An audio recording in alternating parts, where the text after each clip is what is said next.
So Jasper, please tell us a little bit about yourself for our viewers. My name is Jasper. I was born and raised in Sierra Leone, and that's what I represent in my heart. I'm into writing and poetry, basically, and as a professional, I'm into risk management. So that's it. Wonderful.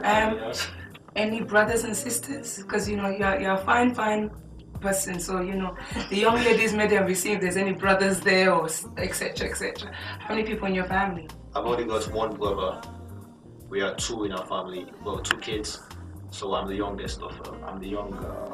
Yeah. Okay. There are two in the family, ladies. Anyway, let me go to the next question. You said about your work, which is risk management, research, poetry, but what keeps you creative? What keeps me creative? I think I have a passion for expressing myself, for engaging in certain technical discourse with regards to African development and Africans' contribution to Africa's development. So that's what inspires me, that's what pushes me to write about Africa development, the impediments to growth, and what I think affect Africa's growth, technology, culture, neo-colonialism, dumping, unfair trade, everything negative that impedes the growth of Africa.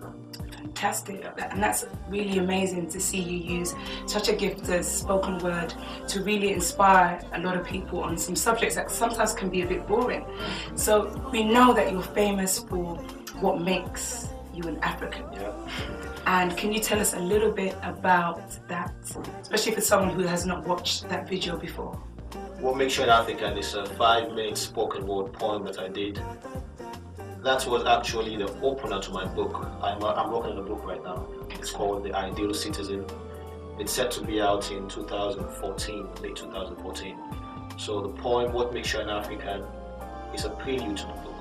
The poem basically discusses Africa's development as a responsibility of citizens, Africans themselves.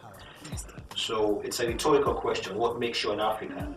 And the poem starts by, what makes you an African? Because you were born there, or your parents were, so you claim your lineage is from there. So those are the obvious answers that any African would give when asked what makes you an African. But then I said, that's all fair. I didn't ask, how are you an African? I said, what makes you? So it boils down to, how do you claim being an African as a matter of how much do you contribute to your identity of being an African? Wonderful. Yeah. And it's a very important point, because for many of the diaspora like myself, I'm Sierra Leonean, but I'm born in London, but I identify with my culture. And for many young people, they don't really know how to identify with their culture. What could you say to young people in terms of being somewhere other than their home country to help them to go back or be more of an African, as they say, and contribute to their country? So what advice could you give to someone, and even someone like myself? Basically, my work and my poem, the poem you just mentioned, doesn't just discuss culture. It discusses everything that has to do with being a good citizen, patriotism, political participation, tax adherence, actually pay your taxes, work hard, and then culture, So now to your question of how can an African identify with being an African? Yes. I think the best way to identify being an African is to be a good citizen. So let's start from the minute. Be a good citizen. Be a good Sierra Leonean. Yes. Be a good Guinean. Be a good Nigerian. Be a good citizen in the sense, participate in politics, pay taxes, work hard, maintain state property, treat them like your own, and represent your country and your culture everywhere you go. That's it. Lovely. You mentioned some very, very great points there. I want to move on to this whole ideal citizen thing. Yeah. And there's a key thing about responsibility. And a lot of people do not want to take responsibility, or they are in roles of responsibility and they don't do certain things. Now, as a poet, what is your next step in terms of this Ideal Citizen project? The inspiration behind my book is based on the fact that in Africa in general, people don't live under the assurance that transparency and lucidity are normative elements of society. Being transparent, being expressive of the ills of society, of the lapses of politics, of government, is something we don't see every day in Africa. People are actually scared of criticizing the government. People are scared of speaking up for the least of these. So people tend to blend in with the system, a system well adjusted to injustice, a system wherein people are used to being silenced even though they're being suppressed. Suppressed by corruption, suppressed by nepotism, tribalism. So the ideal citizen is an individual who does not conform to cowardice, does not conform to the system, but actually comes out of the system and expresses their individuality by claiming their rights and practicing their responsibilities. Being a good citizen is about being the best you can be for yourself, for your family, and for your country. Being patriotic. So the ideal citizen is based on those principles. Yeah, I think if every African tries to be an ideal citizen, Africa would be developed. Definitely. Well, it's quite amazing, and thank you very much for those nuggets. Because there was a conversation I had before with some people about Africans, and sometimes actually Sierra Leoneans need to be inspired to dream big, to dream besides their family, to dream besides their backyard, to dream besides, Sierra Leone. So today, for our viewers, please give us some nuggets to how to dream big or to dream bigger. Being a big dreamer, I think, starts from a passion, an innate passion, wanting to go beyond your comfort zone, wanting to establish your individuality, wanting to achieve something in life. The average human being is complacent. If you want to be average, be complacent. But if you want to be amongst the creme de la creme of society, not everyone is going to be rich, obviously, but if we all pursue greatness, then they say if you aim for the sky, you fall on trees. I think that's a big problem with the African youth lately, because what I see is the youth tend to be addicted to pop culture, Western pop culture. They like hip-hop music, they like R&B, so everything they surround themselves with is pop culture, the flashy lifestyle. So they tend to see a certain lifestyle that is almost impossible for them to achieve while being complacent, but they have the illusion of living that life. That's why you see the African youth with snapbacks, with Yankee hats, with baggy jeans, But in essence, the youth need to be conscious of themselves and be big dreamers. Most of the greatest people in the world started small. So don't despise humble beginnings. Plan your life from a very early age, set your goals and objectives and work towards them. You can be the next Bill Gates if you put your mind to it. I like Nas's song, I know I can be what I want to be, see? So it has to do with wanting something so bad that you don't sleep well if you don't achieve it. Being a big dreamer is what every African youth is supposed to be. Excellent. Yeah.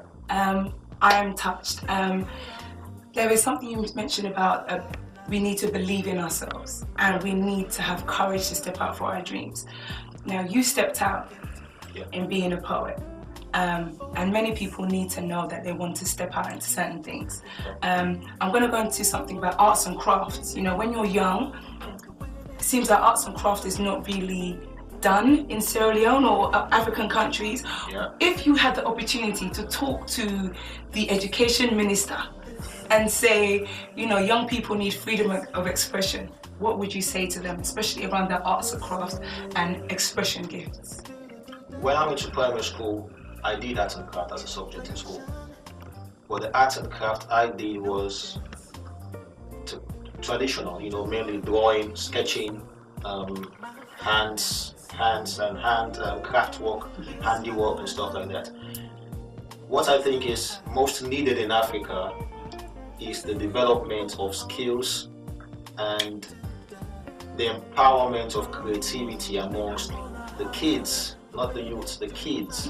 From a very early age, school children should be encouraged to express themselves and to write down ideas. They should be encouraged to identify local problems and develop solutions to those local problems themselves.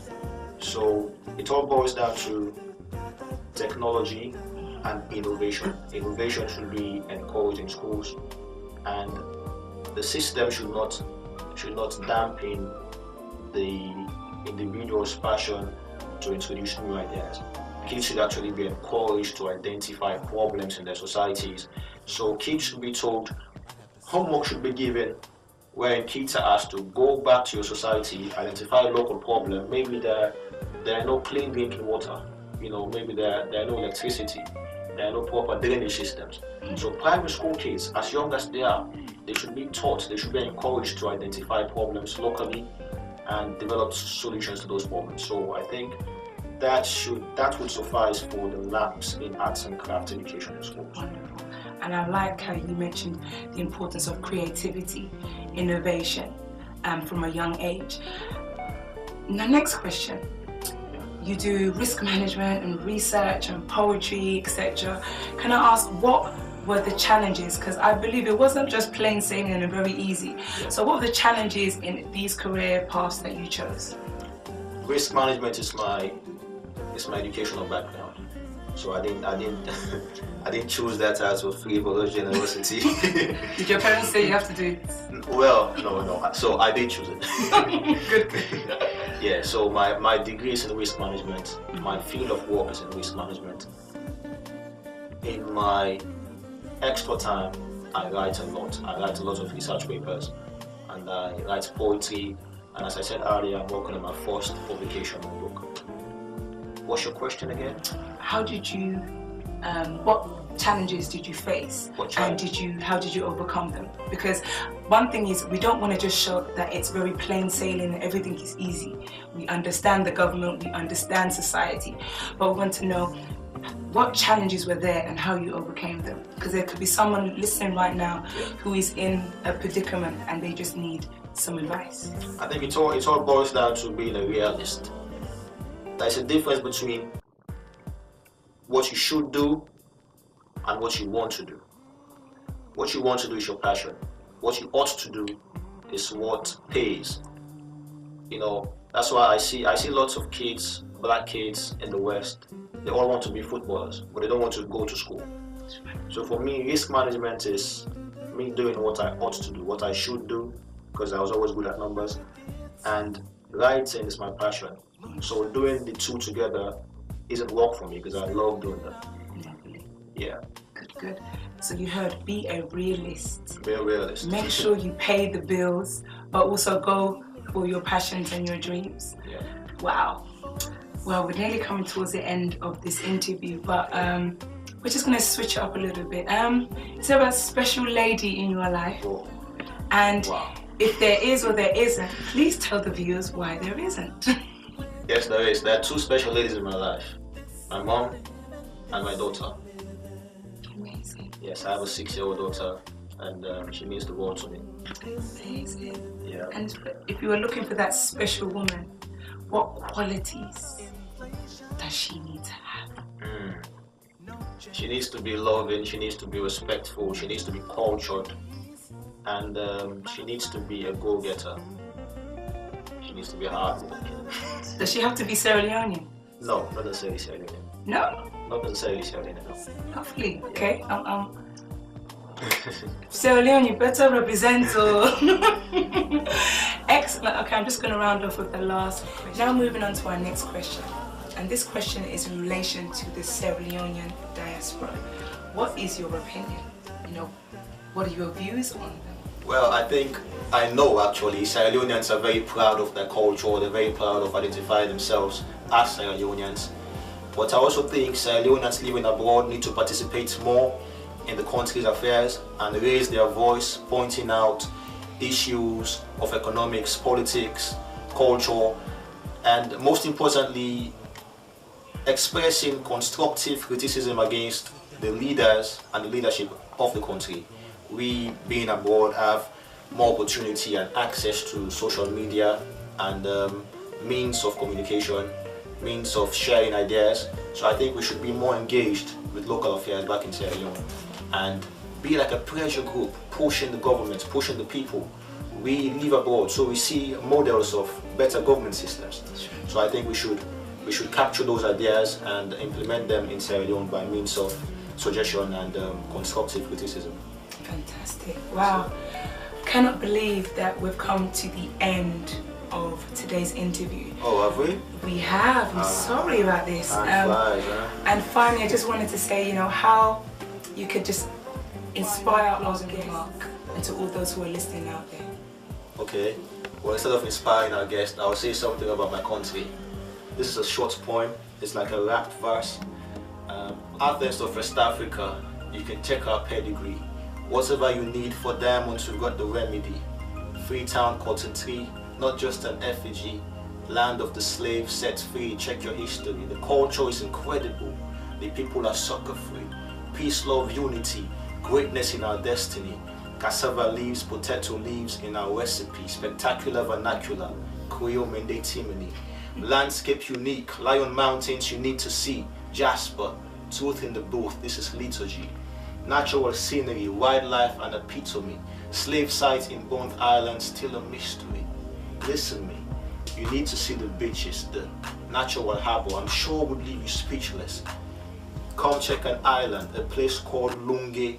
Have a taste of a special cereal called Funde.